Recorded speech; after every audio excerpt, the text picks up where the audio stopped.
जय हिंद साथियों, स्वागत है आप सभी के YouTube चैनल के इस ऑनलाइन प्लेटफॉर्म पे। दोस्तों, आज के वीडियो में हम लोग वर्ल्ड हिस्ट्री के प्रश्नों को देखने वाले हैं जो बिहार शिक्षक भर्ती PRE 3.0 और 4.0 के लिए काफ़ी इम्पोर्टेंट होगा। तो चलिए शुरू करते हैं आज के सेशन का पहला सवाल।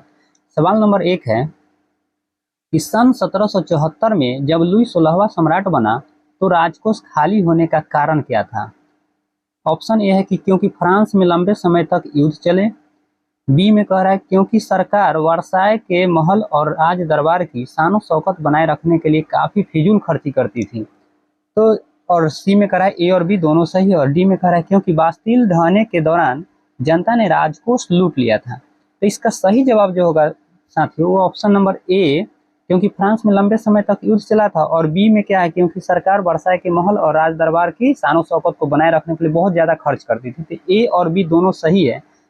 इस तरह इसका सही आंसर हो जाएगा सी। ए और बी दोनों सही है। इस सवाल का सही आंसर जो होगा ऑप्शन नंबर सी हो जाएगा। क्या होगा? सी। चलिए अगले सवाल पे आते हैं। सवाल नंबर 2, निम्न में से फ्रांस में कौन सी राजनीतिक संस्था थी जिसमें तीनों स्टेट अपने अपने प्रतिनिधि भेजते थे। ठीक है, तो कौन सा संस्था थी ये आपसे पूछ रहा है। तो कौन सा था? नेशनल असेंबली, स्टेट जनरल, राज दरबार या फिर संसद। उपयुक्त में से कोई नहीं है, एक से अधिक। तो इस सवाल का सही जवाब हो जाएगा जनरल स्टेट था, स्टेट जनरल, यानी ऑप्शन नंबर बी हो जाएगा, स्टेट जनरल। नेक्स्ट सवाल, सवाल नंबर 3 को देखिए। 1789 ईस्वी में जब फ्रांस में क्रांति हुई थी उस समय फ्रांस की जनसंख्या कितनी थी। 1789 में जब फ्रांस में क्रांति हुई थी उस समय पूछ रहा है कि फ्रांस में कितनी जनसंख्या थी। 90 लाख, 1.5 लाख, 1.5 करोड़ है, 2.3 करोड़ या फिर 2.8 करोड़। इसका सही आंसर होगा ऑप्शन नंबर डी, 2.8 करोड़ जनसंख्या थी। नेक्स्ट क्वेश्चन, सवाल नंबर 4, राष्ट्रीय सभा बुलाने का उद्देश्य क्या था। राष्ट्रीय सभा बुलाने का उद्देश्य क्या था? राजा को दंड देना, कर लगाना, कर हटाना या फिर दार्शनिकों को पुरस्कृत करना। तो इस सवाल का राइट आंसर होगा कर लगाना। क्या हो जाएगा? कर लगाना। नेक्स्ट, फ्रांसीसी क्रांति के समय फ्रांस पर किसका शासन था? मुसोलिनी का, नेपोलियन का, लुई 16वां का, इनमें से कोई नहीं या फिर उपयुक्त में एक से अधिक। तो 5 नंबर सवाल है दोस्तों, इसका सही आंसर हो जाएगा लुई 16वां, option number C right answer है। नेक्स्ट क्वेश्चन नंबर 6, राजा से झगड़े के पश्चात राष्ट्रीय सभा किस स्थान पर एकत्रित हुई? राजा के महल में, राजमहल के सामने, टेनिस कोर्ट में या फिर बर्लिन में। उपयुक्त में से कोई नहीं या एक से अधिक। तो इस सवाल का राइट आंसर हो जाएगा option number C, tennis court में। किसमें? टेनिस कोर्ट में। चलिए नेक्स्ट क्वेश्चन, लुई 16वां फ्रांस की राजगद्दी पर कब आसीन हुआ? लुई 16वां फ्रांस की गद्दी पर कब बैठा था, ये आपसे सवाल पूछ रहा है। 1789, 1774, 1889 या फिर 1874। तो इसका सही जवाब हो जाएगा 1774, ऑप्शन नंबर बी सही जवाब हो जाएगा। नेक्स्ट क्वेश्चन नंबर 8, स्टेट से क्या अभिप्राय है? स्टेट से आप क्या समझते हैं? तो देखिए, अलग अलग राज्यों को स्टेट कहा जाता है, ये बिल्कुल गलत है। धार्मिक केंद्रों को स्टेट कहते हैं, ये भी नहीं होगा। सीधे राज्य को दिया जाने वाला कर या फिर फ्रांस का सामाजिक वर्ग का विभाजन था। तो इसका राइट आंसर जो होगा ऑप्शन नंबर डी हो जाएगा, फ्रांस का सामाजिक वर्ग का विभाजन स्टेट के अंतर्गत किया गया था। स्टेट 1, स्टेट 2 और स्टेट 3। ठीक है, चलिए नेक्स्ट क्वेश्चन पे आते हैं। क्वेश्चन नंबर नेक्स्ट है कि फ्रांसीसी समाज में कितने प्रतिशत जनसंख्या किसानों की थी?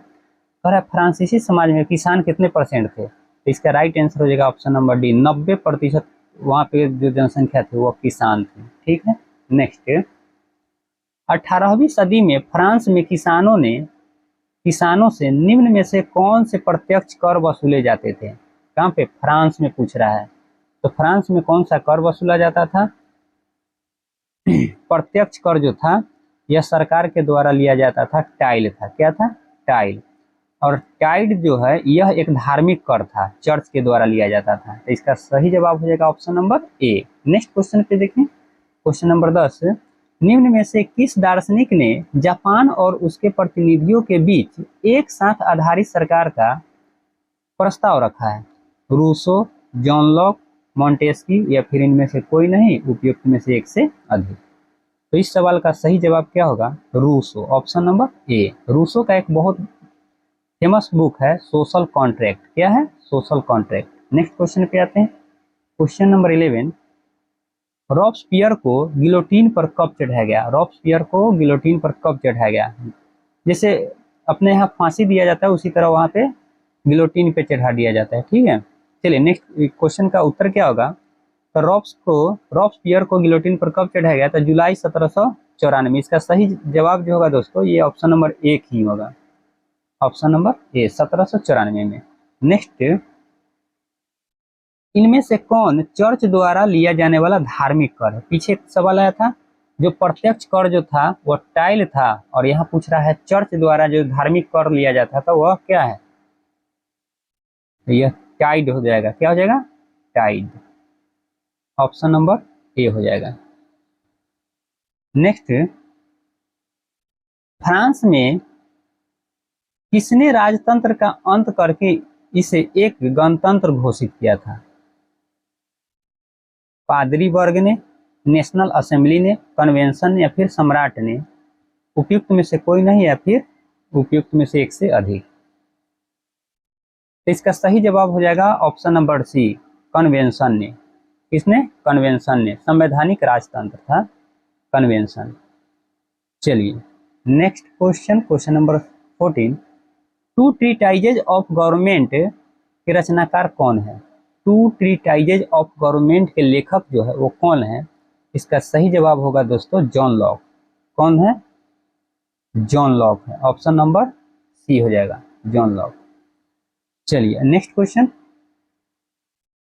The spirit of the laws के लेखक कौन है? The spirit of the laws यह किसकी पुस्तक है? तो यह है मॉन्टेस्क्यू की। किसकी है? मॉन्टेस्क्यू, ऑप्शन नंबर सी इसका राइट आंसर होगा, मॉन्टेस्क्यू। नेक्स्ट, सीधे राज्य को अदा किए जाने वाले कर को क्या कहते हैं? पीछे क्वेश्चन हम लोग कर चुके हैं। सीधे राज्य को जो टैक्स दिया जाता है उसको टाइल कहते हैं। क्या कहते हैं? टाइल कहते हैं, ऑप्शन नंबर बी हो जाएगा, टाइल। नेक्स्ट, फ्रांस में महिलाओं को मत देने का अधिकार कब मिला था?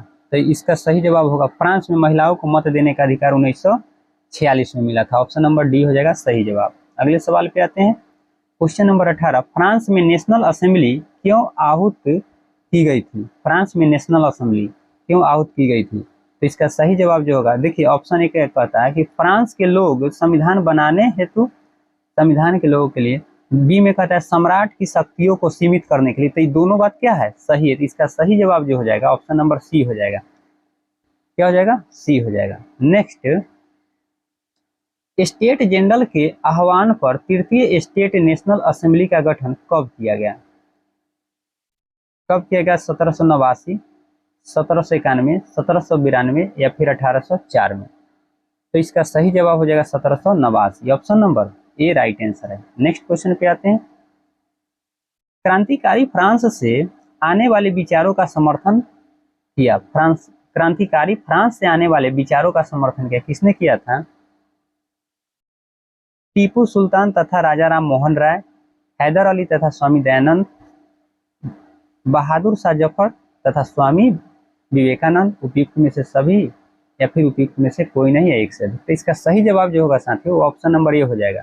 फ्रांसीसी क्रांति से जो विचार का समर्थन किए थे वो टीपू सुल्तान और राजा राम मोहन राय थे, ऑप्शन नंबर ए इस सवाल का सही जवाब हो जाएगा। नेक्स्ट क्वेश्चन पे आते हैं, सवाल नंबर 21, फ्रांस गणराज्य कब बना? फ्रांस गणराज्य कब बना? 1789, 1793, 1791 या फिर 1792? इसका सही जवाब हो जाएगा 1792, option number D right answer होगा। नेक्स्ट क्वेश्चन को देखिए, किस आरोप में लुई सुलभा को मौत की सजा सुनाई गई? राजद्रोह, भ्रष्टाचार, नरसंहार या इनमें से कोई नहीं, उपयुक्त में से एक से अधिक। तो राजद्रोह के आरोप में लुई सुलभा को क्या किया गया? मौत की सजा सुनाया गया था। चलिए नेक्स्ट क्वेश्चन पे आते हैं, नेपोलियन बोनापार्ट कौन था? नेपोलियन बोनापार्ट कौन था? एक फ्रांस का क्या था? सम्राट था, ऑप्शन नंबर बी इसका सही जवाब हो जाएगा। नेपोलियन बोनापार्ट फ्रांस का सम्राट था। नेक्स्ट, नेशनल असेंबली ने कब करों, कर्तव्यों और संबंध और बंधनों वाली सामंती व्यवस्था के उन्मूलन का आदेश पारित किया था? कह रहा है कि नेशनल असेंबली ने कब करों, कर्तव्यों और बंधनों वाली सामंती व्यवस्था के उन्मूलन का आदेश पारित किया? यह कब किया था? 1789 में किया। कब? 1789 में। ऑप्शन नंबर 20 का सही जवाब हो जाएगा 4 अगस्त 1789 को। ठीक है, नेक्स्ट क्वेश्चन पे आते हैं। टाइड, टाइड का अर्थ होता है, टाइड क्या है ये आपसे पूछ रहा है। तो यह धार्मिक कर है। क्या है? धार्मिक कर है। और टाइल जो है वह प्रत्यक्ष कर है जो सरकार वसूलती थी। नेक्स्ट क्वेश्चन, चर्च के विशेष कार्यों को करने वाले व्यक्तियों के समूह को कहा जाता है? चर्च के विशेष कार्यों को करने वाले व्यक्तियों के समूह को क्या कहा जाता है? वह पादरी वर्ग कहलाता है। ऑप्शन नंबर 20 का सही हो जाएगा। चलिए नेक्स्ट क्वेश्चन, कौन लोग जैकोबिन क्लब के सदस्य नहीं थे? कौन सा? 4 ऑप्शन में देखिए कौन सा लोग है जो जैकोबिन क्लब के सदस्य नहीं है। तो जैकोबिन क्लब के सदस्य जो नहीं है कौन है? पादरी वर्ग। ऑप्शन नंबर 20 का राइट आंसर हो जाएगा। नेक्स्ट, आतंक का राज किसने स्थापित किया? आतंक का राज जो है वह किसने स्थापित किया? तो रॉबेस्पियर ने स्थापित किया था। ऑप्शन नंबर सी हो जाएगा, रॉबेस्पियर। इसका कार्यकाल जो था 1793 से 94 था। नेक्स्ट क्वेश्चन पे आते हैं। वाटरलू की लड़ाई, वाटरलू की लड़ाई कब हुई थी? वाटरलू की लड़ाई दोस्तों 1815 में हुआ था। ऑप्शन नंबर सी हो जाएगा। नेक्स्ट क्वेश्चन, सम्राट के शक्तियों पर अंकुश लगाने और सभी मनुष्य को मूलभूत अधिकार प्राप्त करने के लिए फ्रांस में संविधान कब बना? 1791 में। फ्रांस में संविधान कब बना था? 1791 में। ऑप्शन नंबर 20 का सही जवाब हो जाएगा। संवैधानिक राजतंत्र की स्थापना हुआ था यही 1791 में। नेक्स्ट, फ्रांस का सबसे सफलतम क्रांतिकारी राजनीतिक क्लब कौन था? फ्रांस का सबसे सफलतम क्रांतिकारी राजनीतिक क्लब कौन था ये आपसे पूछ रहा है। कौन सा था? जैकोबियन क्लब था। Option number B, Jacobian club था। ऑप्शन नंबर 20 का राइट आंसर है। नेक्स्ट, फ्रांसीसी क्रांति किस शहर में शुरुआत हुई थी? फ्रांसीसी क्रांति जो है वो किस शहर से शुरुआत हुई थी? यह पेरिस से शुरुआत हुआ था। कहाँ से? पेरिस, फ्रांस के पेरिस से, 14 जुलाई 1789 को। नेक्स्ट, उन देशों के नाम दिए जिनके विरुद्ध नेशनल असेंबली में सन 1792 में युद्ध की घोषणा का प्रस्ताव पारित किया गया था। तो इसका राइट आंसर क्या होगा? देखिए, प्रसा, ऑस्ट्रिया, हंगरी या फिर ए और बी दोनों। तो इसका सही जवाब जो होगा इस सवाल का राइट आंसर जो होगा दोस्तों वह डी हो जाएगा। ए और बी दोनों हो जाएगा, प्रसा और ऑस्ट्रिया। नेक्स्ट क्वेश्चन, ओलंप दे गूज कौन थी? ओलंप दे गूज कौन थी? यह एक क्रांतिकारी महिला थी। कौन थी? क्रांतिकारी महिला। ऑप्शन नंबर ए इसका राइट आंसर होगा। Next question, the social contract नामक पुस्तक किसने लिखी है? तो द सोशल कॉन्ट्रैक्ट नामक पुस्तक जो है दोस्तों यह रूसो की पुस्तक है। ऑप्शन नंबर ए इसका राइट आंसर हो जाएगा। नेक्स्ट, लिब्रे क्या है? लिब्रे क्या है? फ्रांस की मुद्रा, फ्रांस लिबरेशन पार्टी, फ्रांसीसी कर या फिर कोई नहीं। दोस्तों लिब्रे जो है यह फ्रांस की मुद्रा शुरुआती दौर में था। ठीक है, ऑप्शन नंबर ए इसका राइट आंसर होगा। नेक्स्ट, निम्नलिखित में से कौन सी एक विशेषता है फ्रांस के 1791 से संबंधित नहीं थी? फ्रांस संवैधानिक राजतंत्र बना, इसने स्त्री और पुरुष के अधिकारों की घोषणा की, कर अदा करने वाले 25 वर्ष से अधिक उम्र वाले केवल पुरुषों को ही वोट देने का अधिकार दिया, या फिर बोलने की आजादी दी गई थी, या फिर बोलने की आजादी नहीं दी गई थी। तो इसका सही जवाब क्या होगा दोस्तों?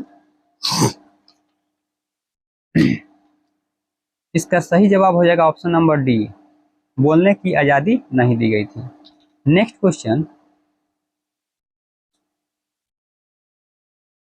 डायरेक्टरी की राजनीतिक अस्थिरता जिस सैनिक तानाशाह के उदय का आधार बनी वह कौन है? तो इसका सही जवाब हो जाएगा नेपोलियन बोनापार्ट। ऑप्शन नंबर ए इस सवाल का राइट आंसर हो जाएगा नेपोलियन बोनापार्ट। तो दोस्तों आज के सेशन में हम लोग इतना ही प्रश्नों को रखते हैं, फिर अगले सेशन में हम लोग मिलेंगे। जय हिंद, जय भारत।